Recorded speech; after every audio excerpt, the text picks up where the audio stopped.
Dearest listeners, is there anything more exquisite than watching a man attempt to deceive everyone, only to discover one person sees through every carefully constructed falsehood? Today, this author brings you the most delicious tale of a lady who could read lies like others read books, and a gentleman who discovered that the truth, once seen, cannot be unseen. But let us not rush, for the best scandals, like the finest wine, must be savored properly.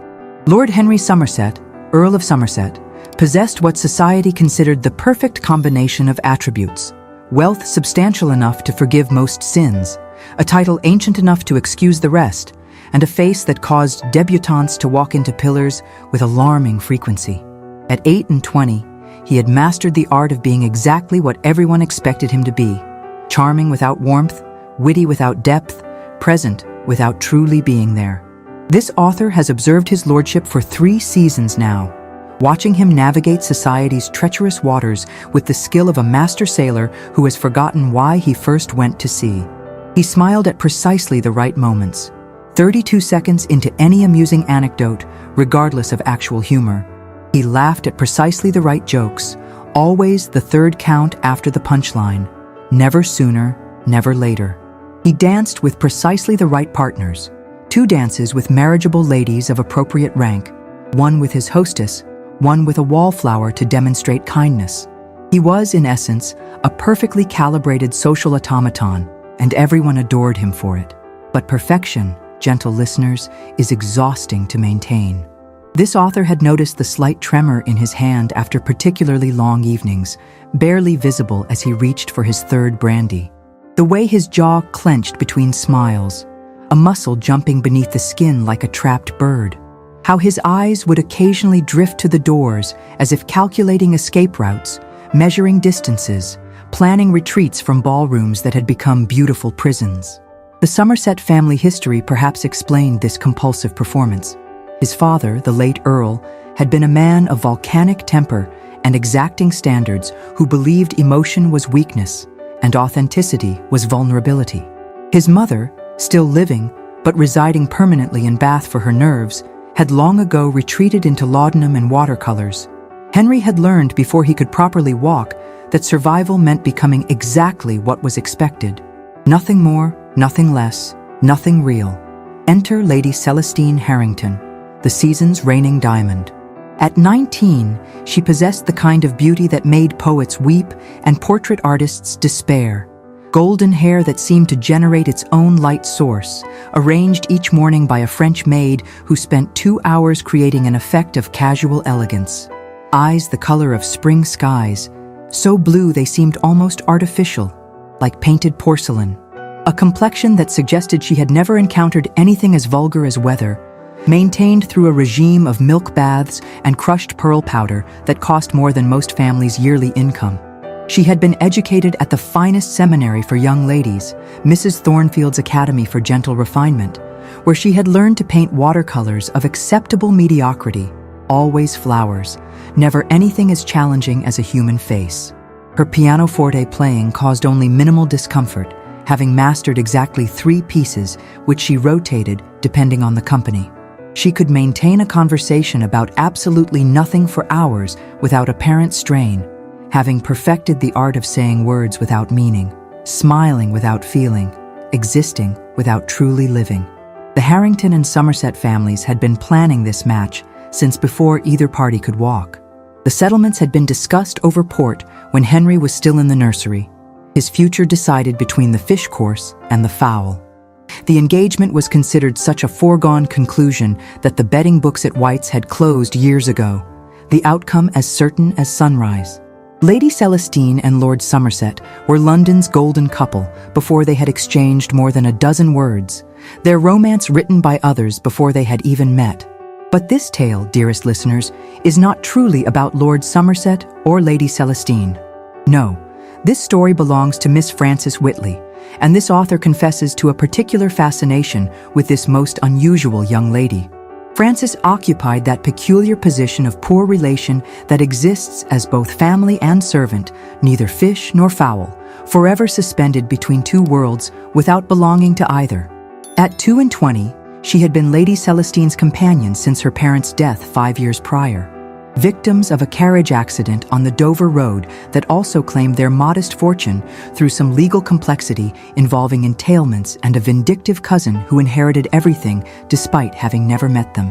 Where Celestine was golden sunshine, Frances was autumn twilight, brown hair that refused to hold a curl no matter how hot the tongs or how skilled the maid. It fell in gentle waves when left alone, but such naturalness was not permitted in polite society. Eyes that couldn't quite decide if they were gray or green, changing with the light and her mood like the Thames at dawn. A complexion that suggested she had, horror of horrors, actually walked outside without a parasol on occasion, bearing a faint constellation of freckles across her nose that powder could never quite conceal. She dressed in the colors of shadows, gray, brown, black, not from preference, but from necessity.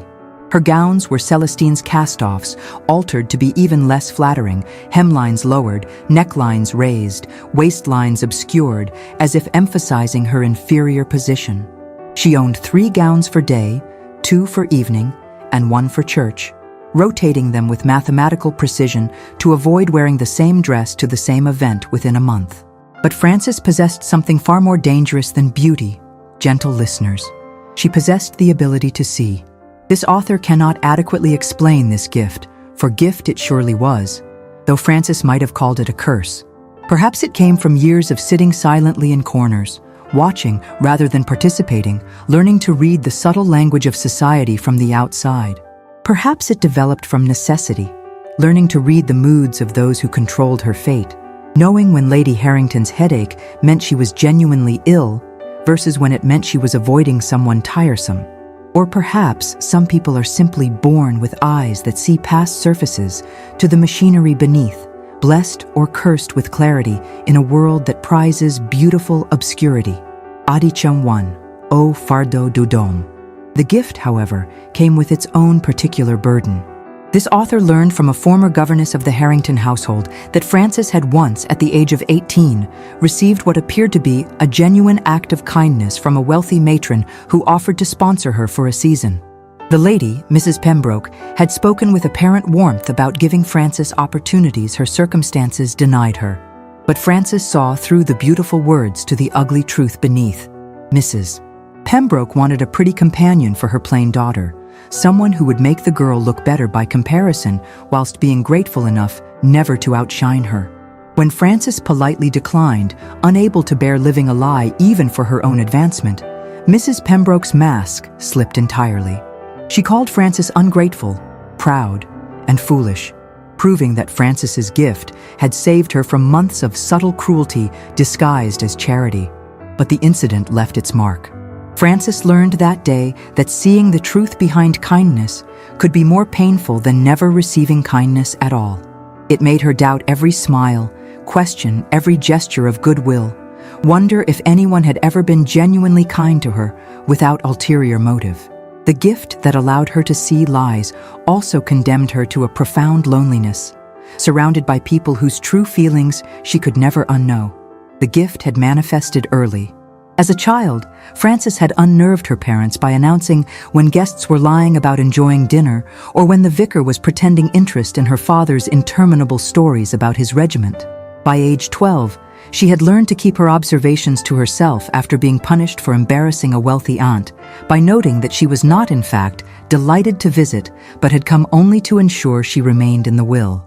Whatever the cause, Frances could read lies like sheet music. She knew when Lady Harrington claimed to have a headache, but really wanted to avoid a tedious caller.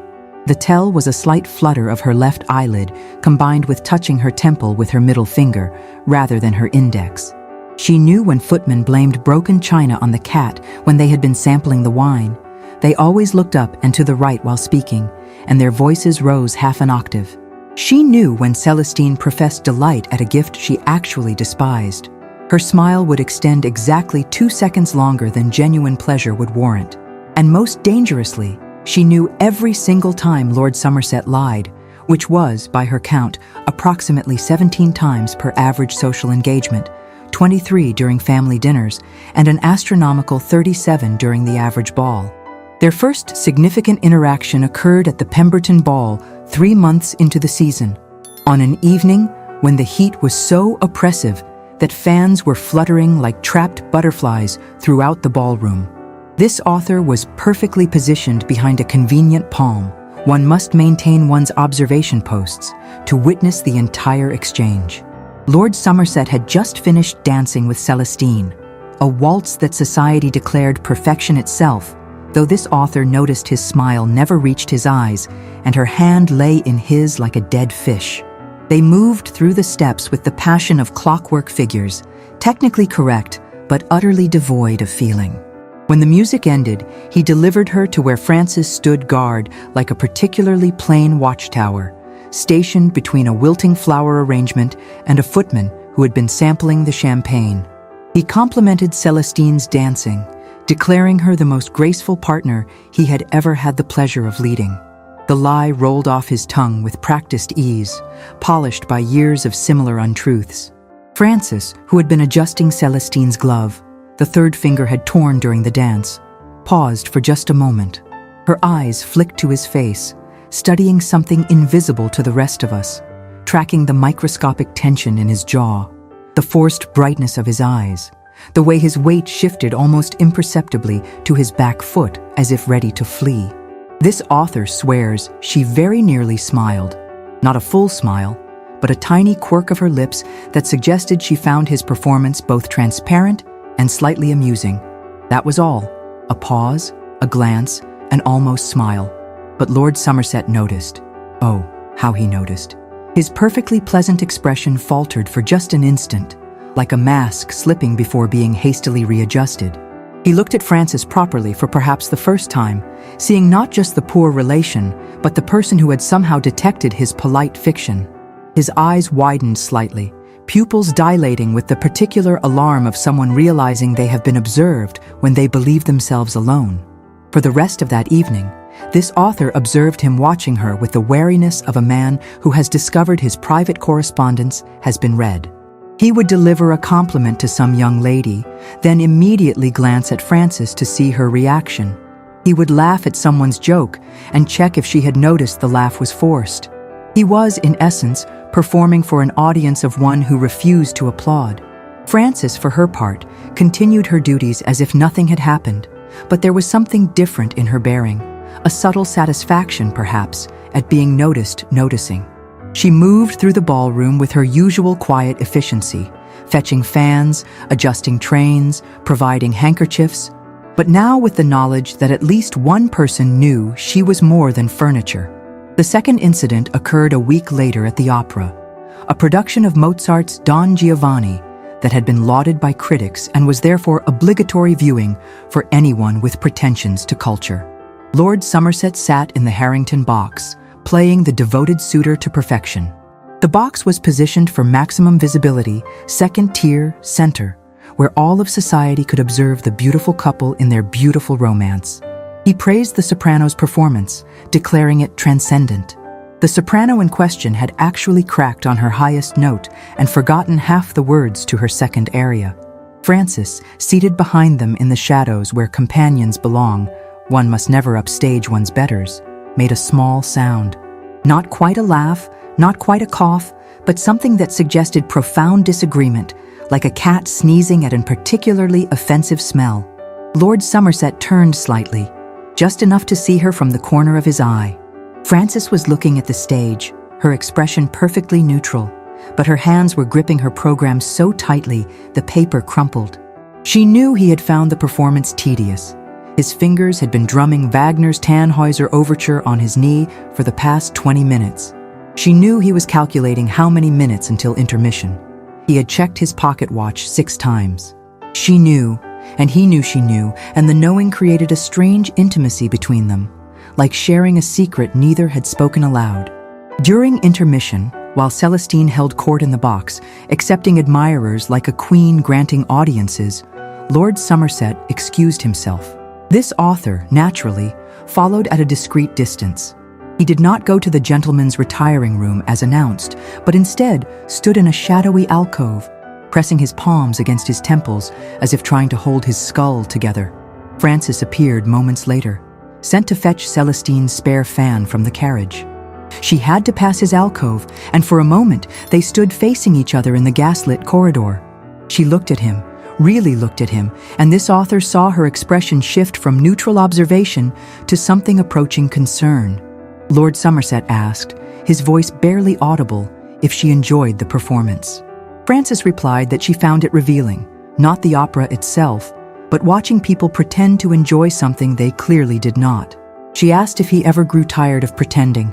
He responded that he had been pretending so long he no longer remembered what was real. They stood there for a moment longer, two people recognizing something in each other that neither fully understood. Then voices approached. Celestine's tinkling laugh distinctive among them, and the spell broke. Frances curtsied and hurried past. Lord Somerset returned to his box. But something had shifted between them, some acknowledgement that they both saw through the beautiful facades surrounding them. Thus began the most peculiar dance this author has ever observed. At every social function where Lord Somerset paid court to Celestine, Frances was there, silent, shadow-like, but undeniably present. And with each interaction, their strange communication deepened. When he told Celestine her new gown was exquisite, a confection of pink silk and Brussels lace that made her look like an especially expensive bonbon, Frances would touch her throat, lie. The gown was overwrought and made Celestine look younger than her years, like a child playing dress-up. When he claimed to be enjoying Lady Pemberton's musicale, an evening of amateur sopranos murdering Italian arias, Frances would shift her fan from right hand to left, another lie. He was mentally composing a letter to his estate manager about drainage issues. When he professed enthusiasm for the wedding plans being discussed with increasing frequency and detail, Frances would simply look away, the biggest lie of all. Lord Somerset began arriving early to calls, knowing Frances would be arranging flowers or organizing Celestine's correspondence. He would enter the morning room where she worked and make statements to the empty air, testing her ability like a scientist conducting experiments. "The weather is uncommonly fine today," he might say. Frances would continue working, a slight nod indicating truth. He did indeed find the weather pleasant. "I am looking forward to the Ashworth ball this evening." Her hands would still for a moment. Lie. He dreaded it. "Lady Celestine grows more beautiful each day." She would actually flinch, not just a lie, but one that hurt to tell. "I find myself thinking of things I cannot have." Her head would snap up, eyes meeting his for one electric second. Truth, absolute and dangerous truth. This author once witnessed him deliberately test her ability with increasing complexity. Standing in the Harrington morning room while Celestine was still abed, he made a series of statements. "My horse threw a shoe this morning." Frances nodded while arranging roses. Truth. "I encountered Lord Ashworth in the park, and we discussed politics." She tilted her head, considering, then made a slight gesture with her left hand. Partial truth. This author later learned he had seen Ashworth but avoided him by taking another path. "I enjoyed my ride immensely." She pressed her lips together and violently stabbed a rose into the arrangement, complete fabrication. He had spent the entire ride thinking about his approaching marriage with the enthusiasm of a man contemplating his execution. "I sometimes wonder what would happen if I simply disappeared." Frances dropped the entire vase. It shattered on the floor in a cascade of water, roses, and crystal shards. They both stared at the destruction, neither moving to clean it. "Truth," her reaction said. Dangerous, desperate truth. His expression after these demonstrations was that of a man who had discovered he was made of glass, and one person could see straight through to his very bones. To the frightened boy who had learned to lie before he learned to love. To the hollow spaces where authenticity should have lived. The situation intensified as the season progressed toward its inevitable conclusion. The formal announcement of Lord Somerset and Lady Celestine's engagement. The families had settled on the Harrington Ball for the grand announcement, inviting all of London to witness the triumph of appropriate matchmaking. The invitations alone cost more than most families spent in a year, delivered by footmen in the Harrington livery to ensure everyone understood the significance of the occasion. But as the date approached, something curious began to happen. Lord Somerset's lies, always frequent, became almost constant. He lied about small things, claiming to enjoy his breakfast when he had not touched it, the eggs congealing on his plate like yellow accusations. He lied about medium things, professing delight in wedding preparations that made him visibly ill, his complexion taking on a greenish cast whenever wedding clothes or honeymoon destinations were discussed.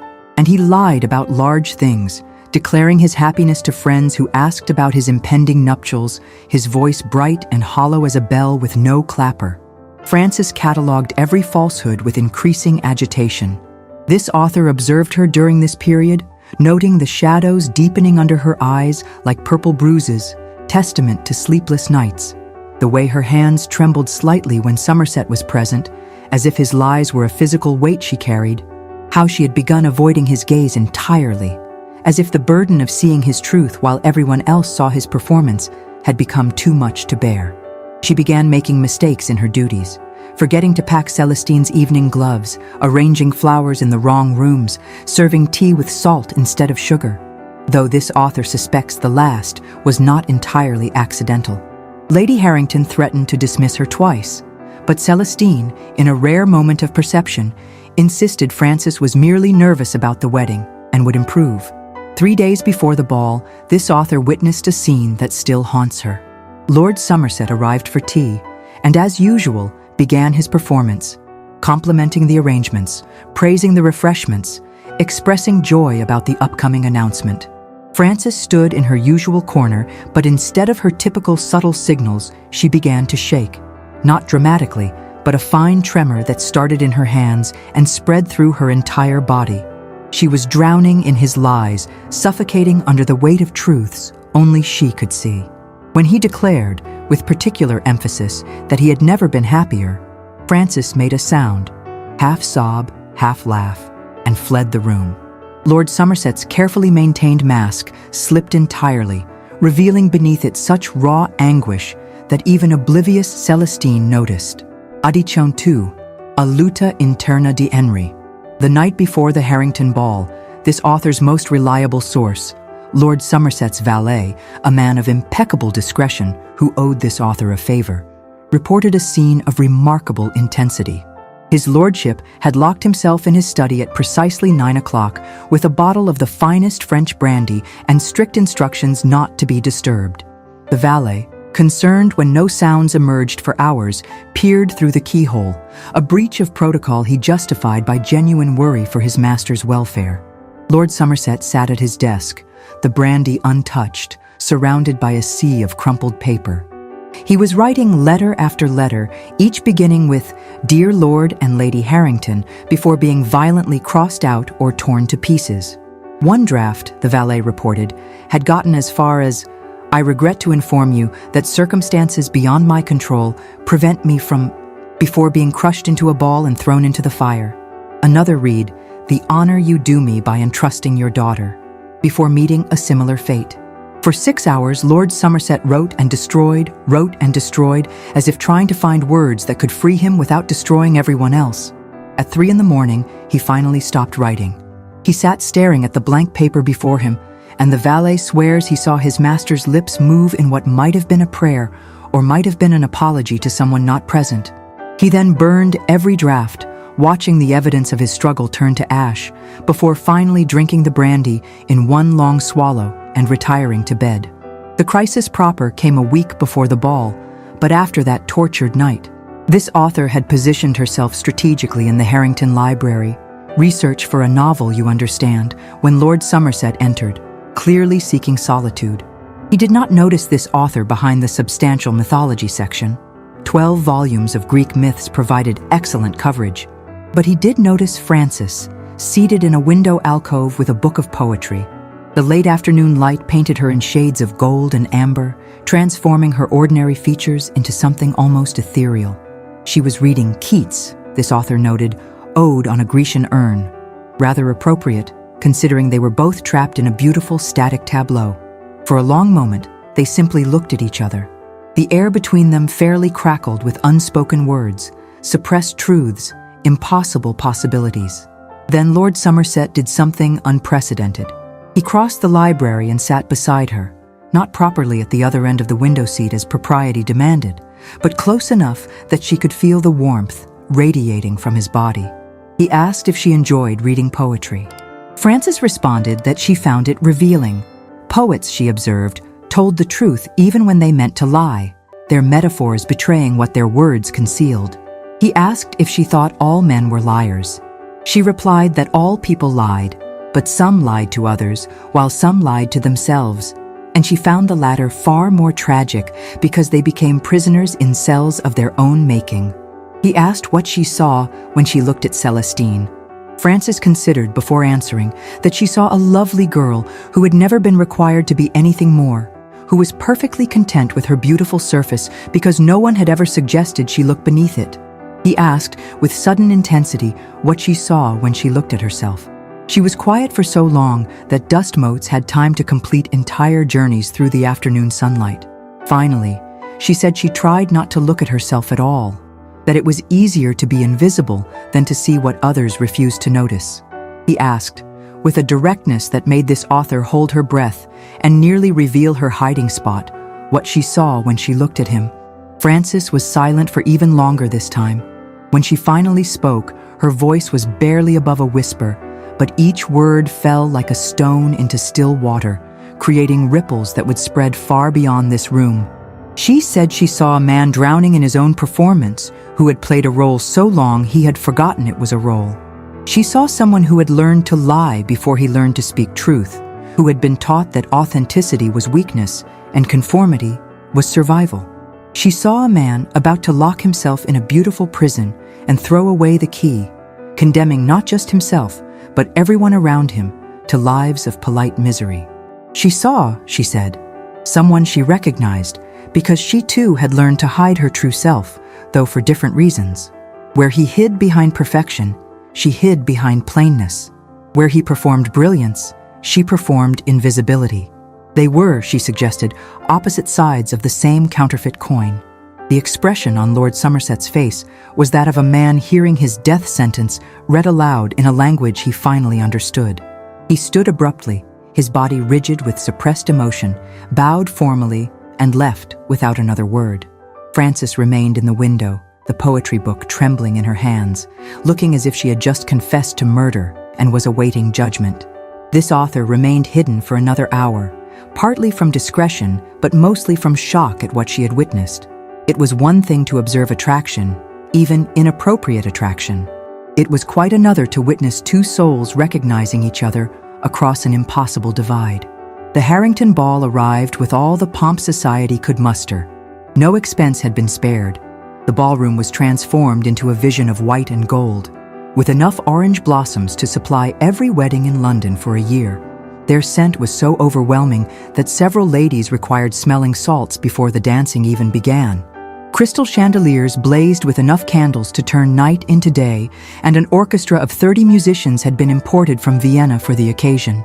500 of London's finest gathered to witness what everyone agreed would be the match of the season, possibly the decade. The Prince Regent himself had sent his regrets, but also his blessing, which Lady Harrington displayed prominently for all to see.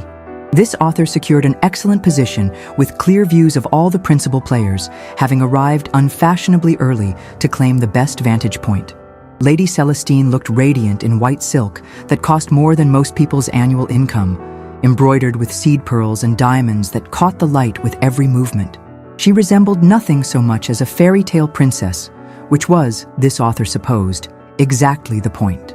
Lord Somerset was resplendent in black evening clothes that emphasized his broad shoulders and noble bearing, his cravat tied in a style so complex it had its own name, the Somerset Fall, soon to be copied by every aspiring dandy in London. They looked, everyone agreed, like figures from a fairy tale, too perfect to be real, which was perhaps more accurate than anyone realized. Frances stood in her usual position, slightly behind and to the left of Celestine, wearing a brown silk gown that had probably been fashionable 3 seasons ago when Celestine had first worn it. She kept her eyes downcast, her face carefully expressionless, but this author noticed the way her hands clenched and unclenched in the folds of her skirt, grasping at fabric as if it were the only solid thing in a world, tilting off its axis. The evening progressed with painful predictability. Lord Somerset danced the first dance with Celestine, a minuet that allowed for no improvisation, only perfect repetition of prescribed steps. Their movements were perfectly synchronized if utterly without passion, like automata in a music box, beautiful and lifeless. He delivered pretty compliments that Francis marked as lies with tiny movements. A shift of weight when he praised Celestine's gown, a touch to her collarbone when he claimed to be enjoying himself, a slight turn of her head when he spoke of their future happiness. She was translating his performance for an audience of one, herself, a lonely spectator to truth in a theater of beautiful falsity. Between dances, Lord Somerset's eyes would find Francis across the ballroom. Not obviously, he was too skilled a performer for that, but in glances stolen between conversations, in the moments when he turned from one partner to another, in the spaces between breaths. He was drowning in his own lies, and she was the only one who could see him sinking. The moment of announcement approached with the inevitability of an execution. Lord Somerset's father, a man who looked like his son would in 20 years, handsome, cold, and utterly certain of his right to control the world, called for silence. The orchestra stopped mid-measure. Conversations died mid-sentence. 500 people turned to watch the beautiful couple take their places for the formal announcement. Lord Somerset stepped forward, taking Celestine's hand with apparent devotion. She smiled up at him with the vacant prettiness of a porcelain doll, seeing not the man, but the title, not the person, but the position. He looked into her eyes and began to speak about their future together, about the happiness they would share, about the perfect life that awaited them. And Francis, standing in the shadows, began to cry. They were silent tears, sliding down her cheeks without any accompanying drama. She made no sound, no movement to wipe them away, just stood there crying as if her heart were breaking in real time, as if each of his pretty lies were physically cutting her. Lord Somerset saw them. In the middle of his pretty speech about wedded bliss, he glanced over Celestine's shoulder and saw Francis Whitley crying as if the world were ending. His words faltered. The sentence about eternal devotion died half-formed. The promise of happiness turned to ash in his mouth. He stopped mid-sentence. The entire ballroom held its breath. Celestine looked confused, her pretty face scrunching in an expression that suggested thought was physically uncomfortable. His parents looked alarmed, his mother's fan fluttering like a distressed bird. But Lord Somerset's eyes never left Francis's face, drawn to her tears like a compass to true north. Then, in a voice that carried to every corner of the silent ballroom, he asked Francis a single question. He asked if what he was about to do was the truth. The entire assembly turned to stare at the poor relation, the invisible companion, the nobody who had suddenly become the most important person in the room.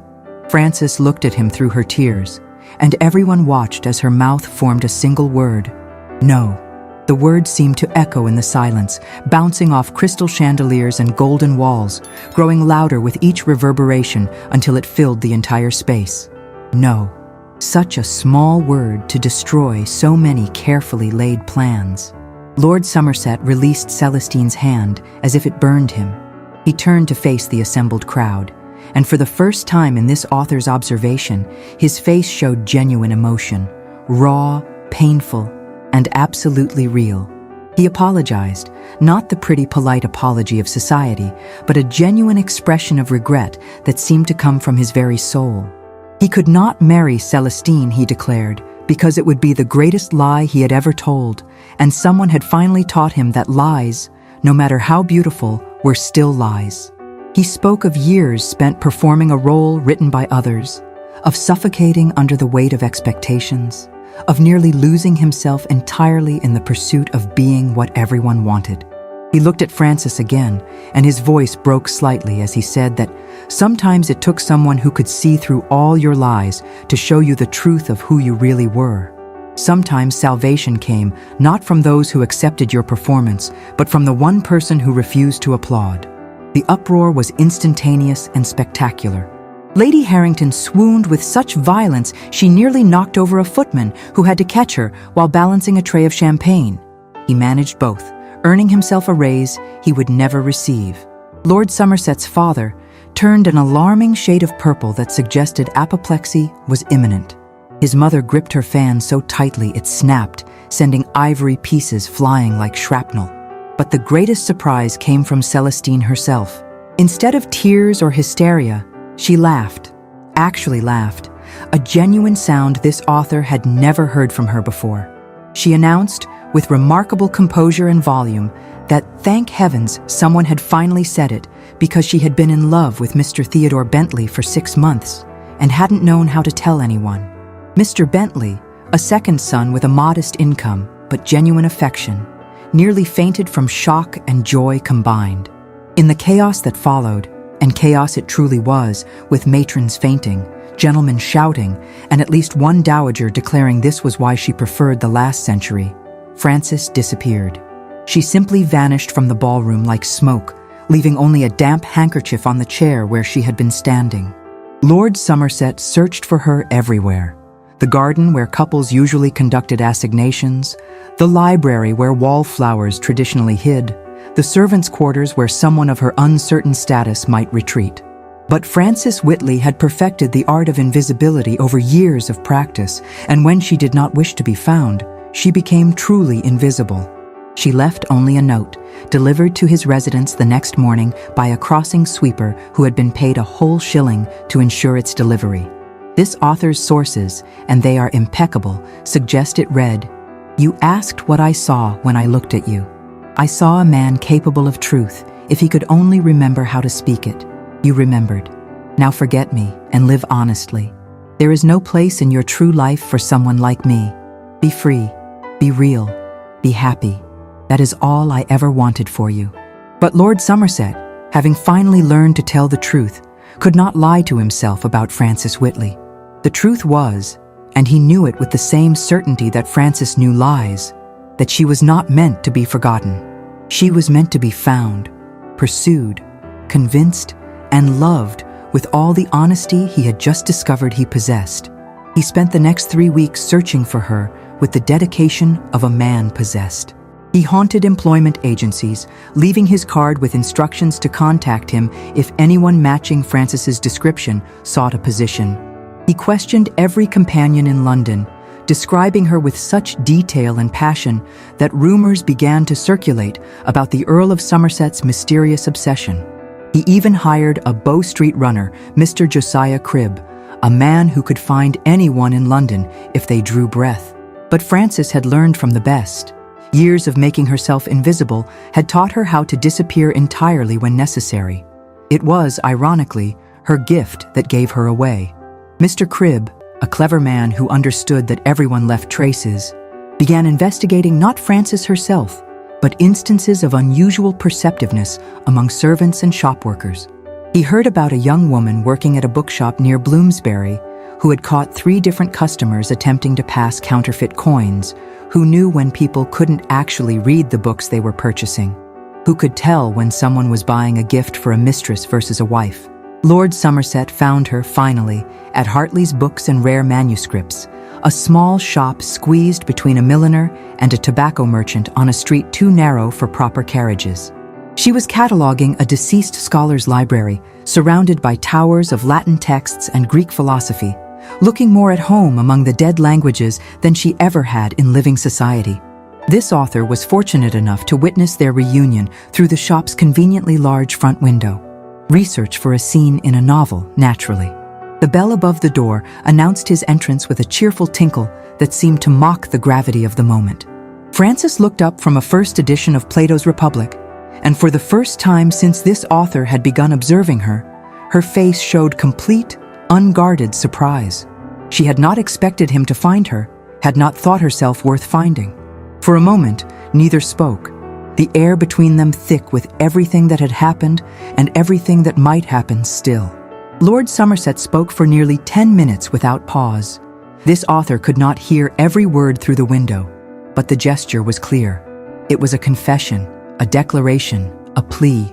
He spoke with his hands as much as his words, gesturing with the passion of a man who had finally learned to feel and express genuine emotion.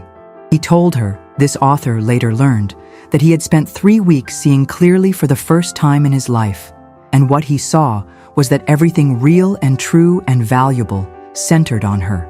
He said that she had saved him, not by loving him, but by seeing him, really seeing him, and refusing to accept the performance as the person. He spoke of the future, not the grand future of an earl and a countess, but the simple future of two people who saw each other clearly. He wanted, he said, to spend his life being honest with the one person who would always know if he was lying. He wanted to wake each morning knowing that someone saw him, not his title, not his wealth, not his performance, but him. Frances listened without moving, her extraordinary ability to read truth fully engaged. She watched his face with the intensity of someone reading a text in a language they were still learning, parsing every expression, every gesture, every breath. When he finally stopped speaking, she stood slowly, as if movement might break whatever spell held them. She walked around the desk, navigating the towers of books with careful precision. She stopped directly in front of him and placed her hand on his chest, directly over his heart. Whatever she felt there, whatever truth her gift revealed, it must have been satisfactory. She smiled, not the small, knowing smile this author had seen before, but a radiant expression that transformed her entirely. She was no longer plain, no longer invisible, no longer the forgotten poor relation. She was seen, and in being seen, she became beautiful. She told him that she saw him, truly saw him, and what she saw was a man worth loving. Not the earl, not the perfect gentleman, not the performance, but the frightened boy who had learned to lie to survive, the lonely man who had forgotten how to be real, the brave soul who had finally chosen truth over comfort. They were married 6 weeks later in a small ceremony that scandalized society and delighted this author. The wedding took place at St. George's, but at the unfashionable hour of 8 in the morning, with only immediate family and a few close friends in attendance. Frances wore gray, not the gray of shadows and service, but the gray of morning mist, of silver, of storms about to break into sunshine. The dress was new, the first garment in years that had been made specifically for her, and she wore it like armor. Lord Somerset's family threatened disinheritance, but he seemed remarkably unconcerned. He had discovered that living truthfully, even with less money, was infinitely preferable to dying wealthy inside a beautiful lie. His father raged, his mother wept, but in the end, they could not legally prevent the marriage, only make their displeasure known through the withdrawal of additional financial support. Lady Celestine married her Mr. Bentley 3 months later in a ceremony that was everything her first engagement would have been. Grand, expensive, and utterly without depth. She was genuinely happy, which surprised everyone, including herself. She sent Frances a letter thanking her for saving them all from a terrible mistake and included a set of pearl earbobs that had been her grandmother's, the first gift between them that carried genuine sentiment rather than obligation. The new Lord and Lady Somerset became famous for their unusual household. They lived modestly for an earl and countess, keeping a small house in Grosvenor Square rather than the grand mansion his rank suggested. They employed servants who had been dismissed from other households for being too perceptive, too honest, or too real. Frances's gift for seeing lies made her a sought-after advisor, though she rarely used it for anything more serious than ensuring her husband never got away with claiming he did not want the last piece of cake or that he was not tired when he clearly needed rest. She discovered that her gift worked both ways. She could see lies, yes, but she could also see truth, and in Henry, she saw more truth than she had ever thought possible. They had 3 children, all of whom inherited their mother's unsettling ability to detect falsehood, making the Somerset household the most honest in London, and surprisingly, the happiest. Their eldest, a daughter named Verity, Henry's choice which made Frances laugh until she cried, once announced at age 4 that the Duke of Wellington was sad, even though he was smiling, causing a minor diplomatic incident and a major family legend. This author had tea with them just last month. Their house is comfortable rather than grand, filled with books and honest laughter rather than guilt and pretense. Lord Somerset declared the cakes delicious, the weather perfect, and his wife the most beautiful woman in England. Frances laughed at the first 2 claims, but said nothing about the third. Sometimes, this author learned, what seems like a lie is simply a truth that others cannot yet see. Lord Somerset looks at his wife and sees beauty that has nothing to do with conventional prettiness and everything to do with being truly seen. Frances looks at her husband and sees courage that has nothing to do with military valor and everything to do with choosing truth in a world that rewards beautiful lies. They still play their game of truth and lies, though now it has become a form of intimacy rather than investigation. He will make statements. I love you more than yesterday, but not as much as tomorrow. And she will judge their veracity with the same intensity she once brought to detecting social falsehoods. The answer, for the record, is always truth. Society eventually accepted them, as society always does when faced with a fait accompli backed by genuine happiness. The very people who had declared the match impossible now claimed they had always known Frances was special. Lady Harrington herself was heard to say at tea that she had always suspected dear Frances of hidden depths, a statement so magnificently untrue that Frances, hearing of it, laughed for 10 solid minutes. And so, gentle listeners, another tale reaches its blessed conclusion. Sometimes the greatest gift we can give another is not blind acceptance, but clear sight. Sometimes love means seeing someone's lies not to condemn them, but to free them from the prison of their own pretense. And sometimes the person who sees us most clearly is the only one who can truly love us, because they love not who we pretend to be, but who we actually are. This author withdraws until our next encounter, leaving you with this thought. In a world full of beautiful performances, perhaps the bravest thing we can do is to find someone who sees through our acts and love them for showing us the truth. Until then, remember, the greatest scandals often lead to the greatest happiness, and sometimes the person who sees all our lies is the only one who can help us find our truth. Your devoted chronicler, Lady Ravenswood.